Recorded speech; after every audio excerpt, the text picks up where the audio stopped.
అయితే నమ్మి భరోసా ఉంచాలి. నీకు అర్థం కాదు, అంత గందరగోళంగా ఉంటుంది, ఒక్కోసారి పిచ్చెత్తినట్టు ఉంటుంది. ఎందుకంటే నాకు కూడా అనుభవం ఉంది కాబట్టి. ఎట్లా ఉంటుందంటే ఒక్కోసారి మరీ నిరాశ అగాధంలో దిగిపోయినట్టు ఉంటుంది. నిరాశ అగాధంలోకి దిగిపోయినట్టు ఉంటుంది. అయితే ఏం భయపడ నిమిత్తం లేదు. ఎవని మనసు నీ మీద పూర్ణముగా ఆనుకొనునో వాని పూర్ణ శాంతి గలవానిగా నువ్వు చేస్తావంటాడు. పూర్ణంగా ఆయన మీద ఆనుకొని ఇక భరోసా ఉంచేసాయి. ఒకవేళ ఇప్పటిదాకా అలా ఇలా ఉంటే మళ్ళీ చెప్తున్నా, ఇంకొదిలే. నా ప్రార్థన అంతా యోసేపు వాళ్ళ అమ్మ చేసినట్టు ఉంటుందయ్యా, మరియమ్మ చేసినట్టు ఉంటుంది, మోసే వాళ్ళమ్మ దావీదు వాళ్ళ అమ్మ చేసినట్టు ఉంటుంది. అట్టొద్దులేయ్యా. అవసరమైతే నా బిడ్డలకి కొన్ని శ్రమల ట్రైనింగ్ అవసరమైతే ఇవ్వయ్యా, నా భర్తకు కొంచెం శ్రమల ట్రైనింగ్ అవసరమైతే ఇవ్వయ్యా, నాకు అవసరమైతే నాకు కూడా ఇయ్యయ్యా, రాని అయ్యా.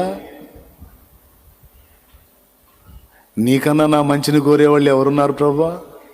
నీకన్నా నా క్షేమాన్ని కోరేవాళ్ళు ఎవరున్నారు ప్రభా? నీ చిత్తం వచ్చినట్లే జరగని తండ్రి, నీకు స్తోత్రం అని నువ్వు వదిలేస్తాను అంటే తర్వాత పాయింట్లోకి వెళ్తాం. మరి వదిలేవా? అట్నే ఉన్నావా? వదిలేసారా? చేతులు ఎత్తండి, వదిలితే మరి ఇప్పుడు పాయింట్లోకి వెళ్దాం. డౌట్ లేదుగా? యేసయ్య ఏది రప్పించినా దేనికోసం, ఎవరి ప్రయోజనం? డౌట్ లేదుగా? రైట్.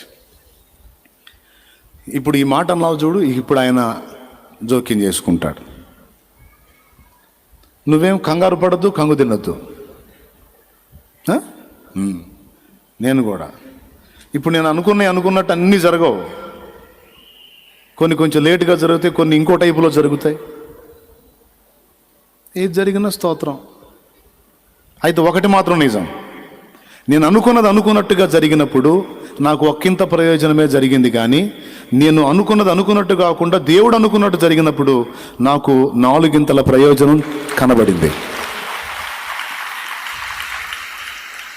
నేను అనుకున్నట్టు జరగలేదని కొంచెం ఫీల్ అయినా తర్వాత దేవుడు అనుకున్నట్టు జరిగిన దానిలో చూస్తే అది 4 ప్రయోజనకరంగా మారింది.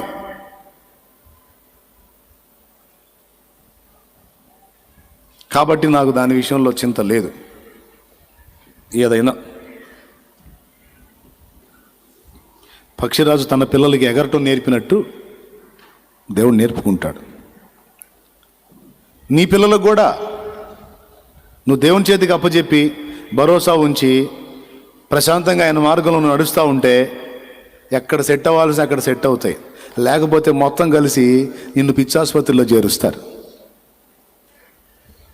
వాళ్ళ సమస్యలన్నీ చెప్పి వాళ్ళు మళ్ళీ బాగానే ఉంటారు, ఒకళ్ళ నోట్లో ఒకళ్ళు ఉప్మా పెట్టుకొని తింటూ ఉంటారు, బాగానే ఉంటారు. నిన్ను మాత్రం మెంటల్ హాస్పిటల్లో చేరుస్తారు. ఎందుకంటే వాళ్ళందరి దెబ్బకి ఆలోచించి నీ బీపీ పెరిగి నరాలు పగిలిపోయి నువ్వు పిచ్చి ఆసుపత్రిలోనో లేకపోతే పక్షవాతం ఆసుపత్రిలోనో నువ్వు జాయిన్ అవుతావు. వాళ్ళందరూ కలిసి వచ్చి మళ్ళీ నీకు నోట్లు గంజిపోతుంటారు అన్నమాట. పెద్ద ఆయన వింటున్నావా? పెద్ద ఆయన వినండి, జాగ్రత్తగా వినండి. ఒకటే నీ దగ్గరికి వచ్చి నానా ఇది సమస్య అంటే మోకాళ్ళుని ప్రార్థన చేసుకో అమ్మా అను, అంతే. అమ్మా ఇది సమస్య అంటే నా సమస్యలకు దిక్కు కూడా నాకు అమ్మ అయినా అయ్య అయినా ఏసయ్యానమ్మా ప్రార్థన చేస్తాను, నువ్వు కూడా ప్రార్థన చేసుకో అమ్మా అని చెప్పు, అంతే. నువ్వు మళ్ళీ దాని గురించి ఆలోచించి భయపడి దడ పెంచుకొని ఆయాసం పెంచుకొని నువ్వు ఏడిసి అమ్మ ఏడిసి నువ్వు ఏడిసి ఇద్దరు కలిసి నా దగ్గరకు వచ్చి నన్ను ఏడిపించి ఇట్లా చేయవా? ఏడుచుకుంటా మొత్తుకుంటూ వస్తే చెప్పేసే, అంతే. నన్ను ఇంతవరకు గాచిన వాడు యేసయ్యనమ్మా, చేతనైతే మోకాళ్ళుని అడుక్కో. కన్నాను, పెంచాను, పెద్ద చేశాను. నా బతుకంతా నీ బరువే మొత్తం అయింది. నీ కాళ్ళు నీకు వచ్చి నీకు కాళ్ళు నిలబడుతున్నావుగా, తింటున్నావుగా, దేవుణ్ణి అడుక్కో. కన్న తల్లిగా ఇదేనా నువ్వు నన్ను అర్థం చేసుకునేది? ఎంతకు మించిన గొప్ప సలహా ఏ తల్లి చెప్పింది? చెక్కలదానా పో అను. స్తోత్రం, హల్లెలూయా. దేవుని మీద ఆధారపడమ్మా అన్న సలహాకు మించిన సలహా ఏ తల్లి చెప్పిద్దే? పిచ్చి తల్లి పో. నేనెంతకాలం ఉంటానమ్మా? ఈరోజు ఉన్నాను అమ్మా అనుకుంటా వచ్చారే బోత ఏముండి అడుగుతా. అందుకే నేను ఉండగానే నీకు నేర్పుతున్నాను.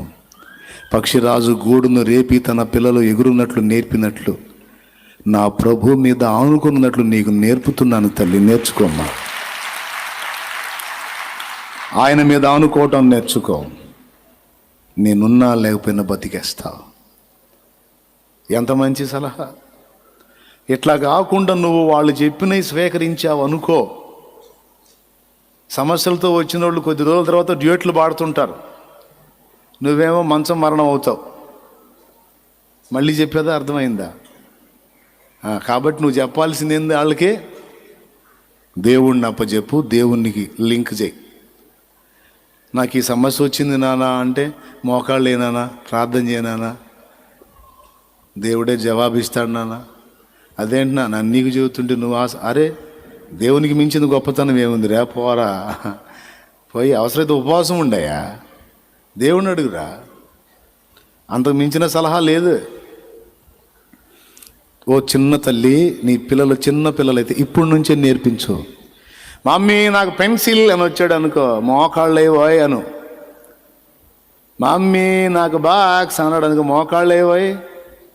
మమ్మీ నాకు డ్రెస్ అన్నాడు అనుకో, మోకాళ్ళేవోయ్. వేసి అడుగు, వేసైనా అడుగు. నేర్పుకోండి.